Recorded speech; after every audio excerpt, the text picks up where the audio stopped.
After an 11-day manhunt, the former Assistant Director of Corrections at the Lauderdale County Detention Center, Vicky White, and murder suspect Casey White are back in custody. As we've been telling you, they were captured this afternoon in Evansville, Indiana, after their vehicle crashed following a chase. Joining us now live to get a better understanding of what happens next is former U.S. Attorney for the Northern District of Alabama, Jay Town. Jay, thanks for being with us.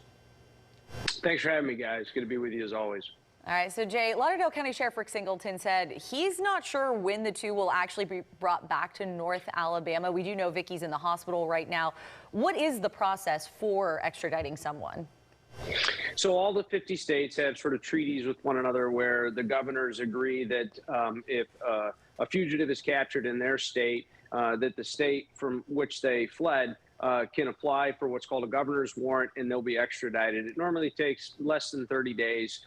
It could be even sooner than that if they don't fight extradition or not. Now, Vicky White might have some injuries that would prevent her from traveling safely back to Alabama in the short term. But my guess is that Casey White will be back in Alabama by the weekend.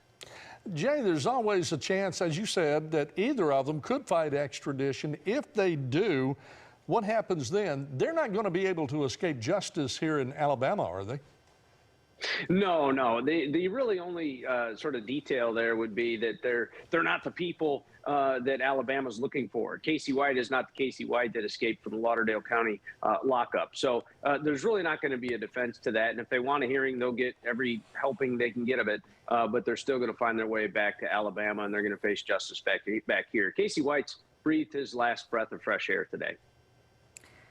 Now, Jay, the sheriff said he doesn't plan on sending any of his people to Evansville to help bring them back, that they are in the custody of U.S. Marshals who have really kind of been leading the charge here over these last few weeks. What will they do with them when they do finally come back to Lauderdale County? So, if she comes back, if she survives her self-inflicted wounds, then she's going to be charged with a number of felonies, and she's going to face time in prison, and especially given the manhunt and the size of this and the nature of the person that she helped escape. And Casey White is going to continue to face his charges in Lauderdale County and serve the term that he's already in prison for. I wonder, though, if we're not going to find out that the whole I confessed to a capital murder to get me back to Lauderdale County might have been a ruse just to get him back to the county so she could bust him out. And so, we'll find out some of those details maybe down the road. But they've been planning this. I bet we find out they've been planning this for months, if not years. This isn't something that just happened in the last couple of weeks. This has been going on, I think, for a long time. And this was a way for him to get back to Lauderdale County. It was the quickest way and the only way that he could get back where she could bust him out. Yeah, Jay, you just mentioned earlier today, Sheriff Singleton said in his news conference, he said most escapes from county jails aren't planned, they're just spontaneous. There was clearly a lot of planning that went into this. Does that affect how they're charged? Well, I mean, no, I just think it affects the amount of evidence that there will be against them, right? I mean, there's just going to be a mountain here. And it's really important, look, the coordination, first of all, the United States Marshal Service, best manhunters in the business. You don't want them chasing you, and they've been chasing them since day one, and they got their man and their woman today. But the coordination between the different agencies, you got 3 different sheriff's offices in 3 different states. These two have traversed across 4 state lines. There's local PD involved, the FBI, and then the marshals, of course.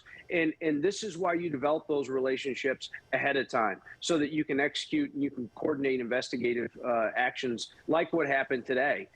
Very successful. All the 2 bad guys are going to go to jail, go to prison. They've been captured, and then all the good guys get to go home. This was a success. Nobody liked that it took 11 days, but nobody else was hurt. And I think this is a big win for law enforcement, and they should all be commended. Jay, what does it say about law enforcement and the public when they work together on something like this? This story has been national ever since it happened a week ago last Friday. To be able to put the description of these people out there, the types of vehicles that they were, even though driving, although they really knew what kind of vehicle they had switched over to, but they didn't want it out, but they later found it abandoned in Tennessee. What does it say about the coordination and working with law enforcement between the public and those two? Jerry, that is such an important point, and we've been saying, we usually do it and say it sort of in a terrorist type scenario. See something, say something. But really, without the citizens doing their job, and they see something that looks familiar, or that looks like something I saw on the news, or that's out of place, and they inform law enforcement and let the professionals do their job. And of course, that's what happened here. Somebody saw something that was out of place. And they saw it in Evansville, and it might have matched the description, and they found these two in a hotel.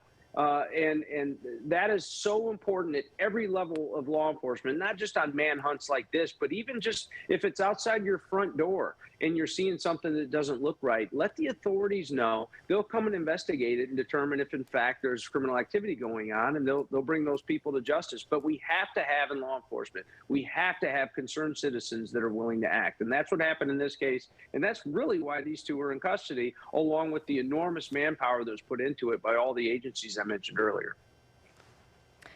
Jay, real quick here before we go, just in your experience of working in law for a very long time, are you surprised these two only made it to Indiana? I'm surprised they hunkered down in Indiana because they've been there probably for 6 days or so, maybe longer. I'm surprised that they didn't continue to switch cars and keep buying new cars in every other state. It would have been just tremendously difficult for law enforcement to just kind of continue to keep up with that, or get on a bus and head for the border, either north or south. But they might have ran out of money. There might have been some other medical issue that prevented them from doing that, or they might have just wanted the heat to die down. But that was the first mistake that they made, really, in this entire escape, was just staying in Evansville. And it led to their capture. I'm glad they made the mistake. Criminals are stupid a lot of times, and these two proved it tonight. All right.